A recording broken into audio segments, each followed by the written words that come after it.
కేంద్రంలో 2.25 కోట్ల అంచనా వ్యయంతో నిర్మించనున్న నూతన తహసీల్దార్ కార్యాలయ భవనానికి అవసరమైన స్థలాన్ని బెల్లంపల్లి ఎమ్మెల్యే గడ్డం వినోద్ వెంకటస్వామి పరిశీలించారు. ఈ సందర్భంగా సబ్ కలెక్టర్ మనోజ్, తహసీల్దార్ రామచందర్, మాజీ ఎంపీపీ సృజన నరసింగారావు, ఏసీపీ కిరణ్ కుమార్ సంబంధిత అధికారులతో కలిసి ప్రతిపాదిత స్థలాన్ని ఎమ్మెల్యే పరిశీలించి నూతన కార్యాలయ భవన నిర్మాణానికి అనువైన స్థలం, అవసరమైన మౌలిక వసతులు తదితర అంశాలపై అధికారులతో చర్చించారు. ప్రజలకు మెరుగైన రెవెన్యూ సేవలు అందించేందుకు సౌకర్యవంతమైన ఆధునిక వసతులతో కూడిన తహసీల్దార్ కార్యాలయ భవనం నిర్మించేందుకు ప్రభుత్వం చర్యలు చేపడుతోందని ఎమ్మెల్యే తెలిపారు.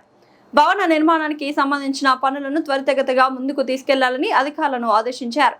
ఈ కార్యక్రమంలో సంబంధిత అధికారులు, తాజా మాజీ ప్రజా ప్రతినిధులు, కాంగ్రెస్ పార్టీ నాయకులు, కార్యకర్తలు, సంబంధిత అధికారులు తదితరులు పాల్గొన్నారు.